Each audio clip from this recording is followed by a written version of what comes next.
Hello दोस्तों। तो आज हम लोग शुरू करने वाले हैं क्लास 9 का जो दूसरा अध्याय है, जिसका नाम है भारत का पुराना विद्यापीठ नालंदा। तो इसके जितने सारे क्वेश्चन हैं सभी को बारी बारी से सॉल्व करके हम इसमें आपको बताएंगे।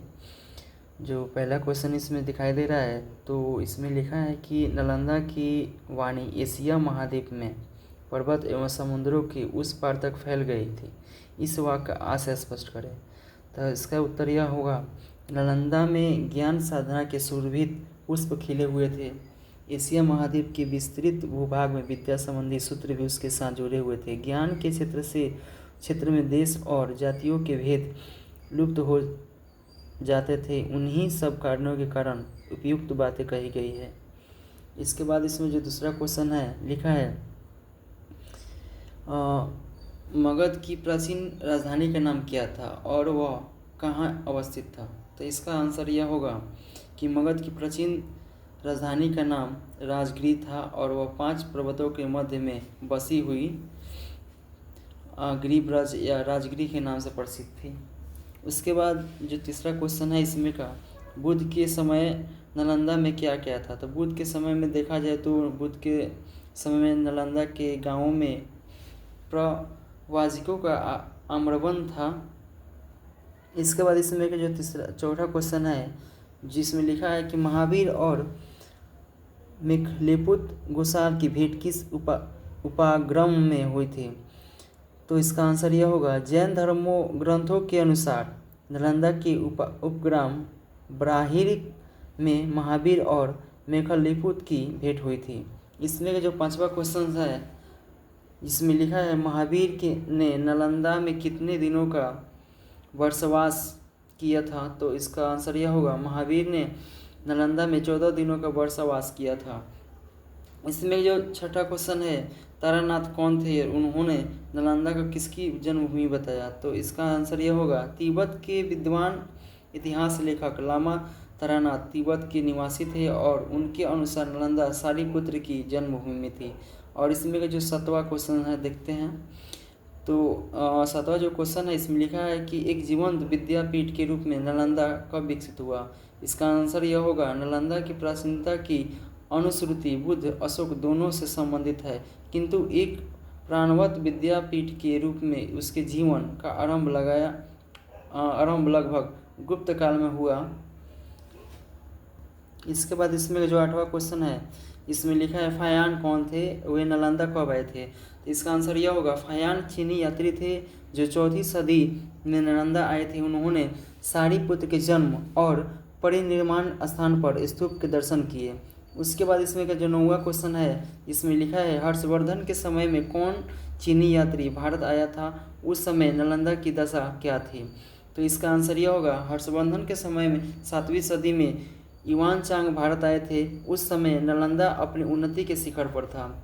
उसके बाद इसमें के 10वां क्वेश्चन देखा जाए तो इसमें लिखा है, नालंदा के नामकरण के बारे में किस चीनी यात्री ने किस ग्रंथ के आधार पर क्या बताया है। तो इसका आंसर यह लिखा गया है यहाँ पे, चीनी यात्री युआन वांग ने एक जातक कहानी का हवाला देते हुए बताया है कि नालंदा का यह नाम इसलिए पड़ा कि यहाँ अपने पूर्व जन्म में उत्पन्न भगवान बुद्ध को तृप्ति नहीं होती थी। इसके बाद इसमें का जो 11वां प्रश्न है, इसमें लिखा है नालंदा विश्वविद्यालय का जन्म कैसे हुआ। तो नालंदा विश्वविद्यालय का जन्म देखा जाए तो इसका आंसर के अनुसार देखा जाए, नालंदा विश्वविद्यालय का जन्म जनता के उदार दान से हुआ। कहा जाता है कि इसका आरंभ 500 व्यापारियों के दान से हुआ था, जिन्होंने अपने धन से भूमि खरीदकर बुद्ध को दान में दी थी। उसके बाद इसमें का जो 12 नंबर क्वेश्चन है, जिसमें लिखा है वर्मन के शिलालेख में वर्णित नालंदा का अपने शब्दों में चित्रण कीजिए। तो इसका आंसर यह होगा, 8वीं सदी के यशोवर्धन के शिलालेख में नालंदा का बड़ा भव्य वर्णन किया गया है। यहाँ के विहारों की पंक्तियों के ऊंचे ऊंचे शिखरों आकाश में मेघों को छूते थे। उनके चारों ओर नीले जल से भरे हुए सरोवर थे, जिनमें सुनहरे और लाल कमल तैरते थे।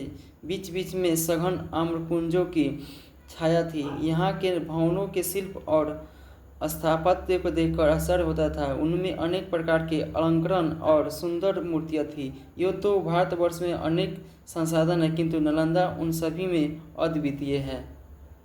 इसके बाद इसमें जो 13वां क्वेश्चन है, जिसमें लिखा है इत्सिंग कौन था, उसने नालंदा के बारे में क्या बताया।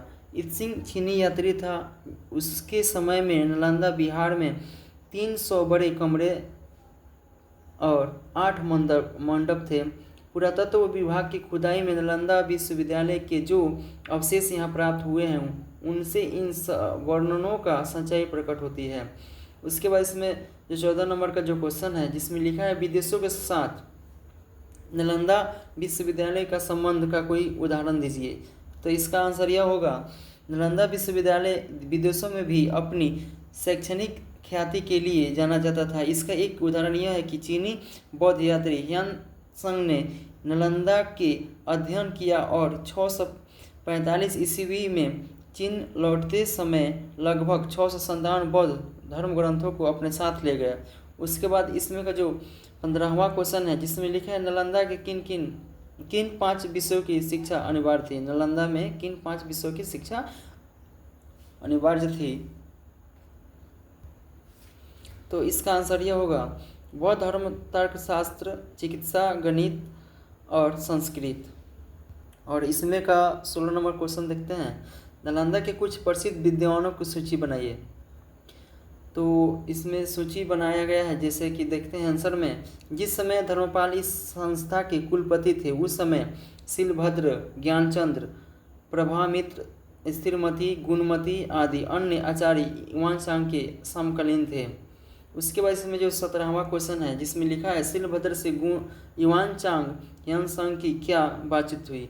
तो इसका आंसर यह होगा, जब ह्वेन सांग नालंदा से विदा होने लगे तब आचार्य शीलभद्र एवं अन्य भिक्षुओं ने उनसे यहाँ रह जाने के लिए अनुरोध किया। ह्वेन सांग ने उत्तर में यह वचन कहे, यह देश बुद्ध की जन्मभूमि है, इसके प्रति प्रेम ना हो सकना असंभव है, लेकिन मेरा यहाँ आने का उद्देश्य यह था कि अपने भाइयों के हित के लिए मैं भगवान के महान धर्म की खोज करूं। मेरा यहाँ आना बहुत लाभप्रद सिद्ध हुआ है। अब यहाँ से वापस जाकर मेरी इच्छा है कि जो मैंने पढ़ा सुना है उसे दूसरे के हितार्थ बताऊं और अनुवाद के रूप में लाऊं, जिसके फलस्वरूप अन्य मनुष्य की भी अपने प्रति उस प्रकार कृतज्ञ हो सके जैसे मैं हुआ हूँ।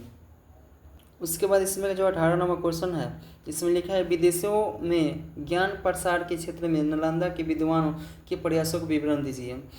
तो इसका आंसर यह हुआ, नालंदा के विद्वानों में अंतर्राष्ट्रीय छात्रों को आकर्षित करके दूतों और शिक्षकों के रूप में यात्रा करके तथा ग्रंथों और पांडुलिपियों का विभिन्न भाषाओं में अनुवाद करके ज्ञान भी की मसाल विदेशों तक पहुँचाई। उसके बाद इसमें जो 19 नंबर क्वेश्चन है, जिसमें लिखा है ज्ञान दान की विशेषता क्या है। तो इसका आंसर यह होगा, ज्ञान दान की विशेषता यह है कि यह ज्ञान का आदान प्रदान करने के साथ साथ समाज में सुधार लाने का भी कार्य करता है। यह ज्ञान को व्यापक रूप में प्रसारित करके और विभिन्न लोगों को शिक्षित करके एक सकारात्मक सामाजिक परिवर्तन को बढ़ावा देता है। इसके बाद इसमें अब जितने सारे क्वेश्चन थे हो गए। अब यहाँ से भाषा की बात का हम लोग शुरू करेंगे, जिसमें लिखा है भाषा के बाद में सुरभि पुष्प विशेष विशेषणों युक्त पद है। नीचे कुछ विशेष दिए जा रहे हैं, उन्हें उपयुक्त विशेषणों से जोड़िए। जैसे कि इसमें लिखा है वृक्ष, तो इसका आंसर हो जाएगा हरा भरा वृक्ष। उसके बाद है पृथ्वी, विस्तृत, इसका पृथ्वी हो जाएगा। आकाश, नीला आकाश। शिखर, ऊंचा शिखर। पर्वत, विशाल पर्वत। वन, सघन वन। नदी, निर्मल नदी। और नगर, प्राचीन नगर। उसके बाद इसमें का जो 2 नंबर है, चैतन्य केंद्र में कौन सा समास है, विग्रह करके बताइए। तो इसका आंसर ये होगा, चैतन्य अस्प केंद्रम, चैतन्य का केंद्र। उसके बाद इसमें का जो 3 नंबर क्वेश्चन है, अनुश्रुति शब्द में अनु उपसर्ग है, इस उपसर्ग से 5 शब्द बनाइए। अनुमान, अनुरूप, अनुसार, अनुरोध, अनुराग। उसके बाद इसमें का भाषा की बात में जो 4 नंबर क्वेश्चन है, जिसमें लिखा है निम्नलिखित शब्दों को संधि विकसित कीजिए। तो अभ्युदय का होगा अभ्युदय, उज्ज्वल का होगा उत्तम ज्वल। उसके बाद है उन्नति, उत धन नति, यशो वर्मन, यश धन वर्मन। अंतर्राष्ट्रीय, अंतर धन राष्ट्रीय। शयन आसन, शयन धन आसन। हितार्थ, हित धन अर्थ। सादासा यानी सादा धन आस्य।